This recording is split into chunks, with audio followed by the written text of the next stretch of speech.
26 livros novos, fazia tempo que a gente não tinha aqui um book haul tão extenso.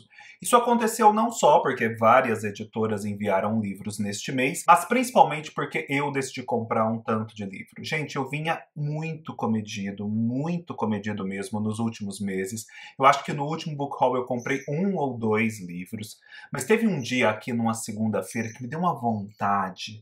Mas assim, uma vontade de comprar livro, assim, sem ter medo de ser feliz, sem ser livro de obrigação, sem ser livro de algum compromisso. Não, ir na livraria, falar, nossa, achei esse livro legal, fui com a cara dele, a capa é bonita, vou levar para casa e vamos ver o que vai dar. E foi um sucesso isso. Eu vou pagar esses livros, eu trabalho bastante, isso vai dar certo. E assim, eu fiquei muito satisfeito. Depois eu comprei mais alguns na Amazon também, surgiram oportunidades e, nossa, fiquei muito feliz. Acho que é importante você se dar esses períodos de não comprar livros, para depois você ter o gostinho de voltar a essa insanidade toda, como eu voltei.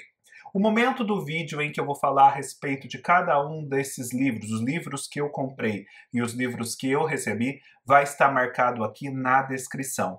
E é impressionante, já falando dos livros que eu comprei, como os livros comprados em livraria ou assim com muita vontade na Amazon tendem a ser lidos rapidamente. Eu já vou começar com 2 livros que eu comprei e já li. O primeiro deles é O Vício dos Livros, do Afonso Cruz. O Afonso Cruz é um escritor português muito renomado. Ele já tem vários livros publicados no Brasil, seja pela editora Dublinense, seja pela Companhia das Letras, ou talvez até mesmo outras editoras. E dele eu li Vamos Comprar um Poeta. E amei este vídeo aqui no canal, é uma delícia aquele livro. É o livro ideal para você dar de presente.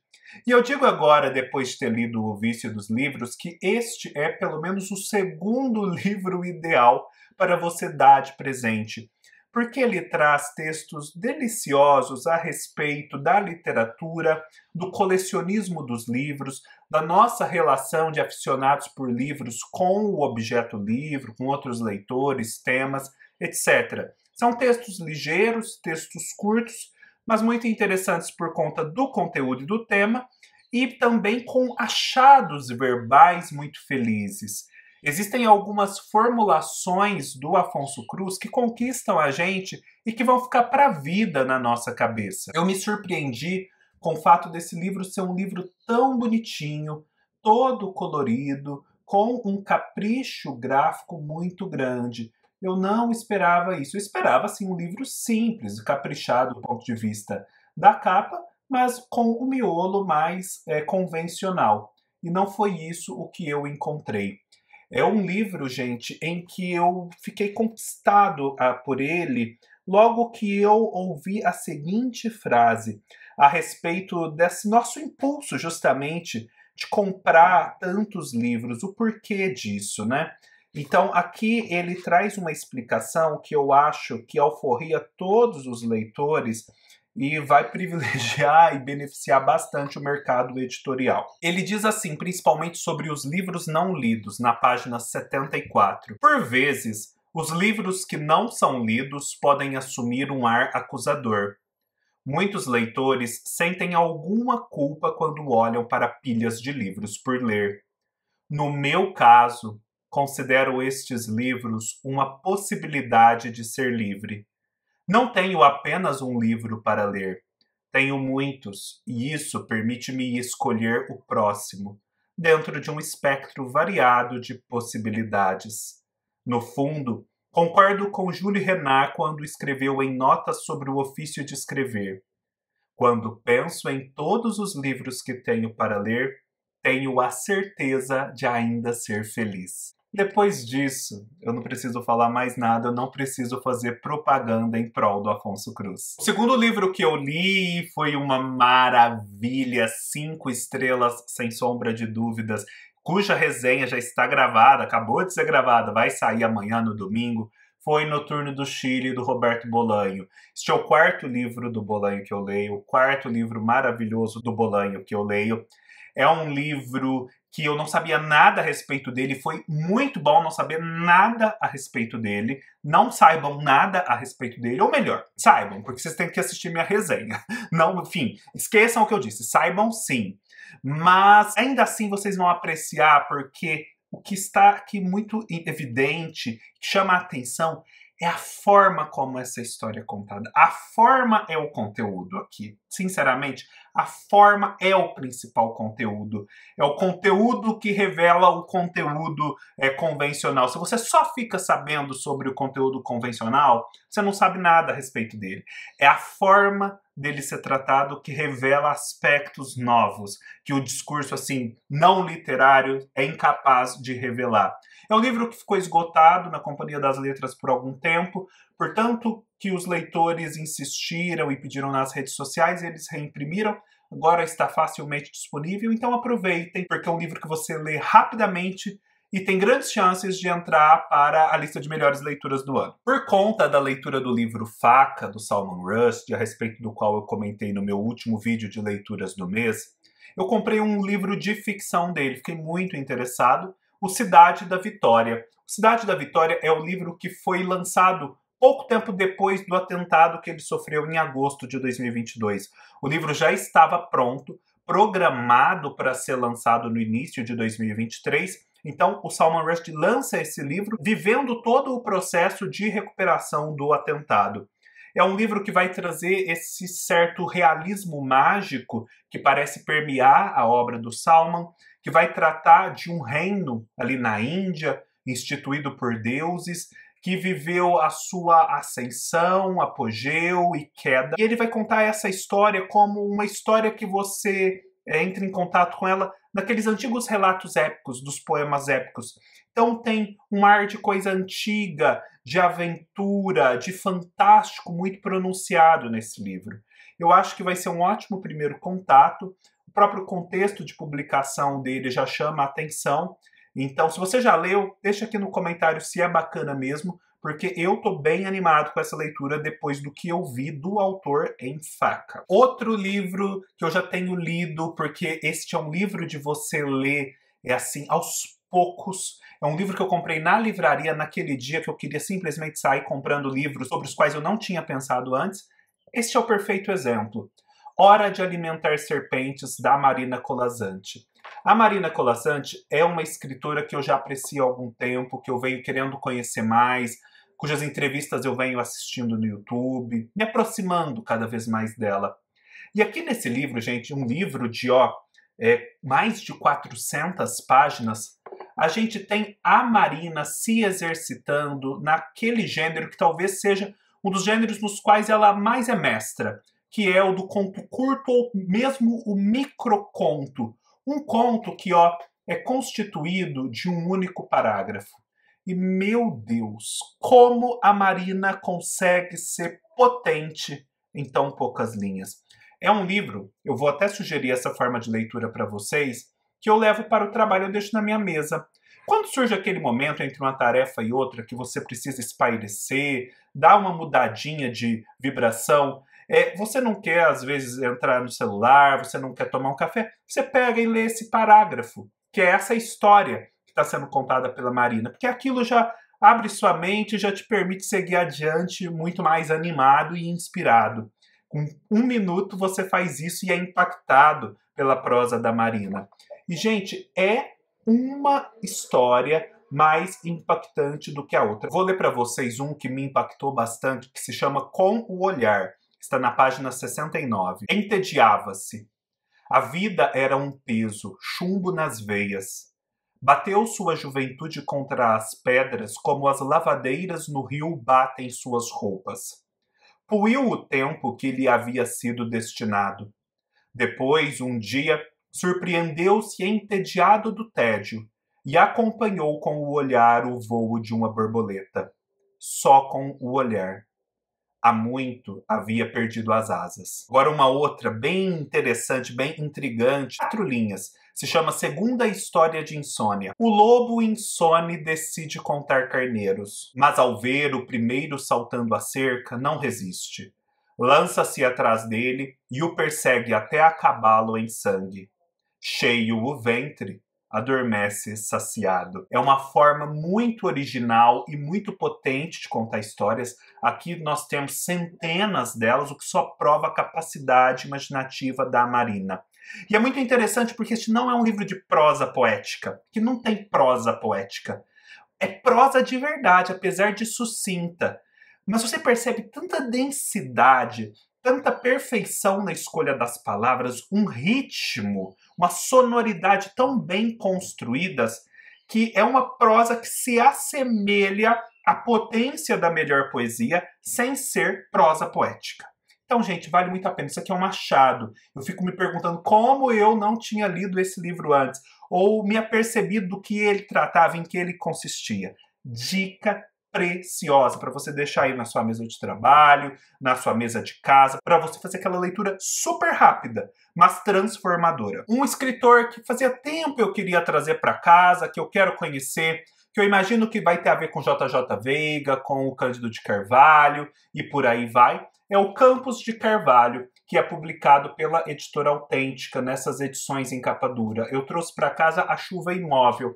É um livro sobre o qual eu não sei quase nada. Vejam, são edições em capa dura, muito caprichadas. Digam aí nos comentários se vocês já leram o Campos de Carvalho, qual livro dele vocês leram e se gostaram. Um que eu comprei também, estava um preço até bacana, mesmo sem estar em promoção, foi este lançamento da Editora Record chamado Madonna dos Páramos. É de um escritor do Mato Grosso, já falecido, do século XX, um daqueles nomes do cânone B da literatura brasileira, chamado Ricardo Guilherme Dick, Madonna dos Páramos. É um calhamaço, um livro aqui ó, de mais de 500 páginas, com essa capa linda aqui, que tem essa imagem que provavelmente é do Mato Grosso. É um escritor que parece se aproxima do Guimarães Rosa, daqueles cenários, daquela estilização da linguagem, daqueles simbolismos. Por exemplo, aqui é dito na orelha, Madonna dos Páramos conta a história de 12 foragidos que cavalgam pelo sertão em busca da terra da Figueira-mãe, onde os aguardariam o bem-estar e a justiça. Entre eles, uma mulher, a moça sem nome, arrebatada do lar e de sua família à força, alvo do desejo geral. Todos eles em uma batalha contra o clima e a geografia inóspitos, reflexos de suas personalidades. Tende a ser um livro muito bacana, estou muito curioso para conhecer. Se vocês já conhecem, me digam também. Essa foi uma promoção relâmpago que eu postei e acabou lá no Instagram. Me siga no Instagram para esse tipo de promoção relâmpago, que é a do Mário de Andrade, The Apprentice Tourist, que é o livro O Turista Aprendiz, que foi traduzido para o inglês e sai aqui pela Penguin. Por que eu cheguei a esse livro? Para além do fato de ele estar muito barato na época em que eu comprei. Porque eu gosto dessas edições em inglês de escritores brasileiros, eu acho curioso. E ela é uma edição, uma tradução da Flora Thompson DeVoe. A Flora Thompson DeVoe, ela é a tradutora do Memórias Póstumas de Brás Cubas para a Penguin dos Estados Unidos, aquele livro que agora causou todo o burburinho com a booktuber estrangeira. A Flora também é uma das responsáveis pela Rádio Novelo. E eu adoro a Rádio Novelo. Inclusive, existe um episódio, cujo link eu vou deixar aqui embaixo, em que se fala de todo um incidente que surgiu na The New York Review of Books, quando foi feita a resenha desse livro e publicada uma imagem do Mário de Andrade. Surge toda uma história assim extensa, interessantíssima, que na Rádio Novelo eles vão desembaraçar, desvelar, e que é do maior interesse. Então é uma edição muito bacana e que conta a viagem do Mário de Andrade para a Amazônia até o Peru.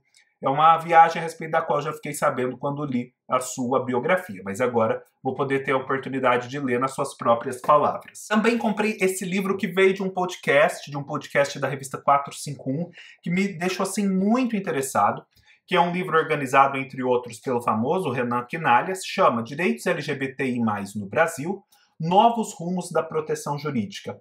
É um livro que sai pelas edições Sesc, edições sempre muito bem cuidadas, e que vai trazer esse panorama dos direitos LGBTI+, no Brasil, de um modo acessível para as pessoas que não são do direito. Esse é o grande mote desse livro. É um livro, então, que é jurídico, que é histórico, que é político, que é sociológico, que é reflexivo, tem um pouco de ensaio do que virá, do que já se conquistou, da problemática do que se conquistou, das fragilidades, né, de como esse processo se deu, o que ainda precisa ser conquistado. É muito bacana, a proposta é muito bacana. Eu vou deixar o link da revista 451 para vocês acompanharem esse podcast. É muito interessante e eu acho difícil não ouvir aquele podcast e ficar interessado nesse livro.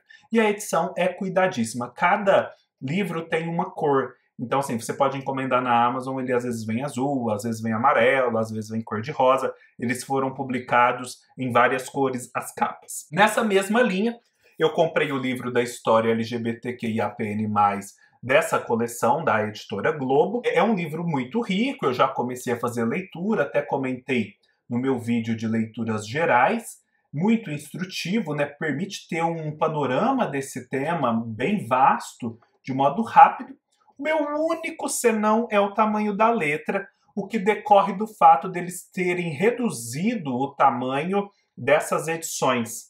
Mas, enfim, não é um óbice também, e o conteúdo eu acho que supera esse empecilho. O outro livro que eu comprei é este aqui, A Paixão Segundo GH, Diário de um Filme. Recentemente saiu esse filme com a Maria Fernanda Cândido, baseado, na verdade, na Paixão Segundo GH, da Clarice Lispector. E aqui a gente tem uma abordagem muito interessante desse texto da Clarice, que é a abordagem da roteirista do filme. Então ela vai contar aqui o processo de criação. E ao contar esse processo de criação, é um livro até ilustrado, ela vai refletir sobre o texto da Clarice. Então, eu acho que é uma ótima pedida para quem, como eu, pretende reler A Paixão Segundo GH e pretende aqui ter uma leitura meio que acompanhada ou a visão muito íntima que alguém teve com o texto ao produzir um roteiro de um filme. Então, eu fiquei muito interessado nessa abordagem e como eu coleciono os livros da Clarice Lispector também, esse não podia faltar. Assim como não podia faltar o Clarice na Memória de Outros, o livro organizado pela Nádia Batella Gottlieb, que é uma grande especialista e biógrafa de Clarice, que traz mais de 60 depoimentos de pessoas que conviveram com Clarice, entre elas grandes artistas, grandes nomes da cultura nacional.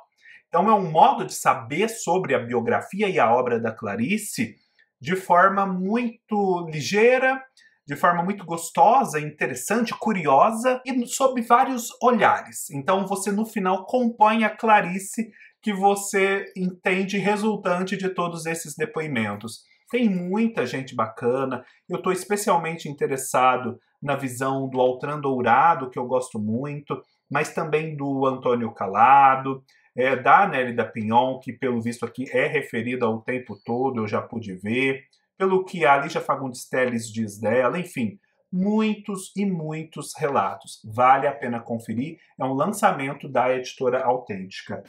Nessa linha também mais biográfica, eu finalmente comprei esse livro, Guignard, Anjo Mutilado, do Marcelo Bortolotti. Quando eu fui ao Rio no começo desse ano, eu visitei a Casa Roberto Marinho, e ali existem várias obras do Guignard. E elas são belíssimas. Teve uma especialmente que me chamou muito a atenção. Eu fiquei contemplando ela por muito tempo. E aí eu vi que existia essa biografia de fôlego publicada pela Companhia das Letras a respeito desse artista mineiro que teve uma trajetória pessoal toda atribulada e que foi meio que tutelado para o bem e para o mal pela elite mineira. Então é uma forma, eu acredito, de saber mais, é um tema que me interessa, sobre essa vida intelectual e cultural e do dinheiro também, por que não, de Minas Gerais, que se desenvolve meio a parte do eixo Rio-São Paulo, do que é mais conhecido e difundido nas publicações, mas que é também muito rica, tem uma trajetória e uma história muito singulares, que quando a gente começa a saber mais a respeito, só cresce o interesse. Então eu acho que esse livro também vai trazer esse panorama. Ainda nessa linha de arte, eu comprei finalmente esse livro sobre a Aurora Cursino dos Santos. A Aurora Cursino dos Santos é um livro publicado pela Veneta. ela foi uma artista que produziu dentro do ambiente manicomial brasileiro. Isso vem sendo cada vez mais estudado, mas no Brasil existem grandes artistas, existe uma grande e farta produção artística que aconteceu dentro do ambiente manicomial. E aqui existe essa tese também, eu até tenho um livro sobre, essa arte não se desenvolveu só à margem, como um apêndice da história oficial da arte, mas ela acabou ganhando um lugar central e influenciando a arte produzida em ambientes não manicomiais também. E a minha história com esse livro é a seguinte: no ano passado eu fui à Bienal, as obras da Aurora estavam sendo expostas ali, mas acabou que a Bienal muito grande eu não vi. Depois eu estava assistindo a uma entrevista de um dos curadores da Bienal, e ele falava sobre esse livro, e que era a Veneta que publicava, e mostrava o livro, e mostrava as obras da Aurora, e eu fiquei fascinado. E de repente, quando eu estou aqui em Rio Preto, vou ao Sesc, parte da Bienal, né, um pedacinho, foi exposto depois aqui em Rio Preto no Sesc, e justamente entre essas obras estavam as obras da Aurora. Aí eu tive a oportunidade de ver mais de uma vez essas pinturas e fiquei muito encantado. Então esse livro vai falar sobre a vida dela, aqui está a Aurora, sobre a sua arte e vai trazer também a reprodução ao final de várias dessas obras que têm um estilo muito característico e que são do maior interesse, pungência e também beleza, por que não? Vejam só, são reproduções muito bem feitas, em papel fotográfico, sim, é um papel fotográfico. Vale a pena conferir e pesquisar. E por fim, né, para seguirmos com as ilustrações, eu comprei essa HQ sobre a tirania, publicada pela Companhia das Letras. É um livro belíssimo, né? Vocês estão vendo, não precisa dizer muita coisa, que parece ter um texto a respeito do tema do maior interesse. Pois bem, acabei agora de mostrar os livros que eu comprei. Então, se você está aqui ainda comigo, por favor, deixe o seu like, se inscreva no canal, deixe seus comentários, ative o sininho das notificações. Tudo isso é muito importante. Para todos os livros que eu mostro, eu deixo os links na Amazon. Se você compra esses livros ou qualquer outro produto, desde que através dos links da Amazon você colabora com o canal sem gastar nada a mais por isso. O canal precisa disso para sobreviver e viver tranquilamente. Eu deixo aqui embaixo também o link para o meu clube de leitura de contos, novelas e peças de teatro. Esse vídeo está sendo divulgado no dia 29 de junho. E o começo do mês de julho, logo segunda-feira, 1º de julho, esses primeiros dias, por conta ali do sistema de cobrança do Apoia-se, é o melhor momento para você ingressar no clube.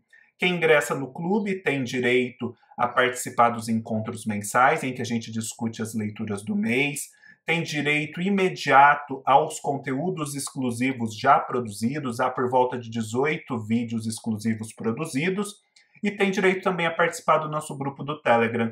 Não deixe de verificar quais são essas obras lidas, o que a gente está fazendo no clube. Qualquer coisa eu fico disponível para responder as suas perguntas também.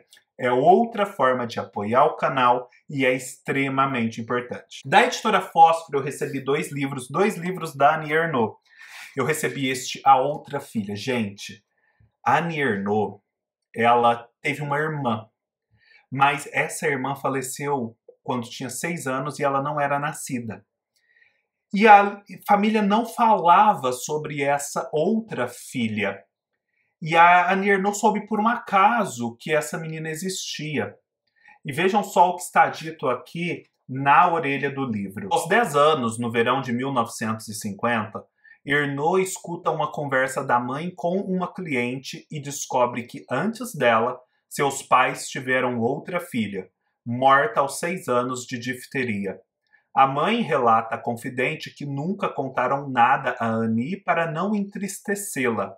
E emenda: ela era mais boazinha do que aquela ali. E assim começa a relação da Annie Ernaux com essa outra irmã que parece ela estava substituindo ali no convívio com os pais. Então é muito interessante, essa premissa é muito fértil. E conhecendo o que a Annie Ernaux já fez com outros aspectos da sua vida, com esse ela deve ter feito barbaridades. Deve ser muito interessante esse livro. E o outro livro, e eu acho que agora eu tenho a coleção completa da Annie Ernaux, é uma mulher. Existe o livro O Lugar, que é o meu favorito, em que ela conta sobre o pai, e aqui eu acho que é uma contraparte ao Lugar, ela vai falar sobre a sua mãe. Também deve ser interessantíssimo, porque a mãe já aparece em muitos outros livros. Da editora Bazar do Tempo, eu recebi um livro muito interessante de uma escritora argentina chamada Bettina Gonzalez, chamado A Obrigação de Ser Genial. É um livro que me parece vai falar muito sobre a escrita, sobre a estrutura das narrativas de ficção, mas eu entendi que ele vai além disso, que ele também tem um interesse para quem quer ouvir histórias e conversas sobre livros. Porque no final fala-se sobre a literatura, referências literárias, escritores, suas técnicas, como certas obras funcionam. Eu li o primeiro texto, achei interessante, acredito que os demais serão ainda mais interessantes. Então fica a dica, deem uma conferida. Mas eu digo isso principalmente sobre falar de tantos livros, porque na bibliografia que existe para cada capítulo, tem uma série de referências as mais interessantes a escritores, escritoras e obras. Então, assim, isso me deixou animado a conhecer os textos. Da Companhia das Letras eu recebi muitas coisas. O primeiro lançamento é um lançamento a respeito do qual eu já ouço falar há muito tempo. Na verdade, eu já ouço falar há muito tempo a respeito da edição antiga que nunca era republicada. Falo de Big Loura, da Dorothy Parker. Parece que esse livro é muito cultuado, é um livro de contos, acredito, e que a gente vai ter essas histórias que se passam em Nova York. Eu tenho essa impressão. E todo mundo gosta desse livro, queria que ele fosse relançado. E ele foi relançado, a capa é linda, super simpática. Essa aqui é a Dorothy Parker. Se você já leu esse livro, me diga aqui se ele é bom mesmo. Também recebi um romance do Emmanuel Carrère, eu gosto muito do Emmanuel Carrère, estou devendo inclusive a leitura do Yoga, mas esse aqui, diferentemente do Yoga, acho que não é um lançamento de agora, é uma reimpressão, isso, é uma segunda edição de um livro que já circulava antes. Chama-se Um Romance Russo, vai adotar aquela mesma técnica que envolve a própria vida do Emmanuel Carrère, com fatos meio ficcionalizados, e a vida do Carrère é sempre muito interessante. E ele aqui vai para os confins da Rússia para gravar um documentário. E aí tem toda uma série de complicações vindas da sua vida e ali do contexto. Deve ser muito interessante e a edição é bem bonita. Um outro livro que chamou muito minha atenção é esse aqui, O Pacto da Água, do Abraham Verghese. É um livro que já vendeu bastante, pelo visto, é um calhamaço, tem essa capa linda e tem uma premissa que me deixou muito encantado. Falam assim: compreendendo os anos de 1900 a 1977, o Pacto da Água se passa em Kerala, no sul da Índia, e acompanha uma família que sofre de um mal. Em cada geração, pelo menos uma pessoa morre afogada, em uma região onde há água por toda parte.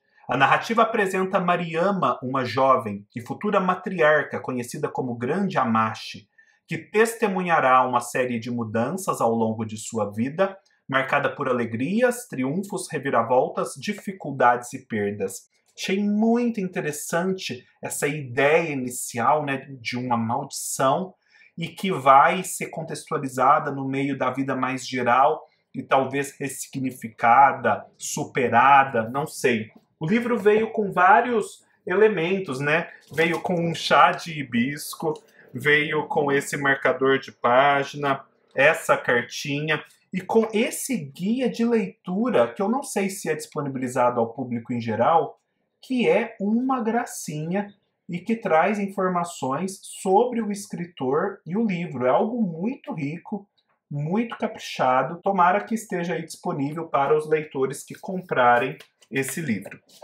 Eu também recebi 2 livros do Carlo Rovelli. O Carlo Rovelli é um físico italiano. A Ordem do Tempo, que é um livro sobre o qual eu já falei aqui no canal. Existe um vídeo resenha. E eu posso dizer que foi o único livro, talvez até hoje, que me fez, de fato, chegar próximo dessas concepções tão diferentes e tão desafiadoras a respeito do tempo que a física moderna tem. E eu, de fato, consegui pescar um pouco dessas singularidades, acessar um pouco esse conceito tão diferente do comum. Tem vídeo aqui no canal, não deixem de conferir. Esse exemplar, porque eu já tinha o livro, eu vou sortear no próximo encontro entre os membros do Clube de Leitura de Contos, Novelas e Peças de Teatro. Não deixe de participar do clube e concorrer a este livro. E também um livro que eu não tenho, que fala sobre buracos brancos. Buracos brancos dentro do horizonte. Me parece buracos brancos são a antítese dos buracos negros, são uma hipótese física ainda não comprovada. E o Carlo Rovelli parece acreditar nela e vai explicar o que é isso. Deve ser muito interessante, porque se os buracos negros já são assim desafiadores para a compreensão, imagina a sua antítese, os buracos brancos. Eles estão fazendo toda essa ação em torno do Carlo Rovelli porque parece estar sendo lançado um filme ou documentário baseado na obra dele. Eu acho que é isso. Acho que é baseado especificamente na Ordem do Tempo. Eu também recebi esse livro lindo chamado Eva, Como o Corpo Feminino Conduziu 200 milhões de anos de evolução humana. Parece que é um livro que vai tratar sobre evolução, sobre biologia, mas da perspectiva da mulher, né, do feminino na espécie, na evolução, deve que nas células, na genética, seleção natural e por aí vai. Parece muito intrigante, muito interessante. Fiquei bem satisfeito de ter recebido esse livro. Dentro do projeto Literatura Brasileira Viva, que privilegia a literatura contemporânea, eu recebi essa caixinha que eu vou abrir com vocês. Eu sei o livro que está aqui, mas eu não me apropriei de tudo o que está na caixinha. Vou mostrando aos poucos. Veio esse diário de leitura do Luiz Fernando Veríssimo. Não entendi exatamente o que é, mas, enfim, parece que são atividades. Ah, tá. É para marcar mesmo leituras que foram feitas. Vem sempre uma cartinha explicativa, alguns marcadores de página. Ó, A Ordem do Tempo. É isso mesmo, é o filme lá do Carlo Rovelli. Vieram, gente, eu não sei se vieram na caixinha ou eu que coloquei na caixinha esses marcadores, porque na verdade o livro não tem nada a ver com isso. Enfim, sobre os outros elementos. Aqui sim, uma cartinha. Essa zine que chama, isso mesmo, esta zine sobre a literatura brasileira contemporânea, tipo uma revista bem interessante, né, para a gente ler e conhecer, é um material complementar, de apoio, bem rico. Marcadores de página, sempre muito bonitos, da campanha. Adesivos relacionados. Esse caderninho super simpático, molesquinado. Um lápis também, da Literatura Brasileira Viva. Adorei, já vou pôr aqui para o uso. E uma eco bag, parece, das galáxias. Uau! Grandona, eu adoro eco bags, eu sou louco da eco bag. Maravilhosa, super forte. Este broche lindo, todo em metal. Literatura Brasileira Viva, belíssimo. E por fim um livro que eu sei que é lançamento deles, chamado Virgínia Mordida, de Giovana Vieira. Acho que é a estreia da Giovana Vieira na literatura. É um livro que sai pela Companhia das Letras, aqui a Giovana. Não, ela já tem um livro de poemas, de 2023, mas esse é seu romance de estreia. E a sua primeira versão foi finalista do Prêmio Kindle de Literatura de 2021. Então já teve essa distinção. Vou me apropriar direitinho da história. No link abaixo vocês podem saber mais a respeito também. A capa é bem bonita. E por fim, da editora Record, eu recebi este livro aqui, A Caminho de Macondo, do Gabriel Garcia Marques. É um livro que facilita a vida do leitor, porque ele reúne todos os textos do Gabriel Garcia Marques, eu acho que com exceção do próprio 100 Anos de Solidão, que se passam ou desenvolvem esse ambiente de Macondo, porque eu já sabia que existiam todos esses textos. Então esse livro reúne eles, então você não precisa, se quer fazer esse projeto de leitura, comprar todos os livros em separado. Então é uma ótima pedida, além de ter uma capa bem bonita. Gente, é isso, é tudo isso. Espero que vocês tenham gostado, que tenham ficado entusiasmados com todos esses livros, assim como eu fiquei. Foi muito bom ter toda essa quantidade de volta aqui para o Book Haul. Fiquei feliz. Tem hora que isso oprime a gente, mas tem hora que deixa feliz. Vamos navegando de um lado para o outro e vai dando tudo certo. Deixem um like se gostaram, se inscrevam no canal, se engajem com o canal dando uma conferida aí na descrição do vídeo. E nos vemos numa próxima oportunidade, amanhã já um vídeo do Noturno do Chile. Até mais!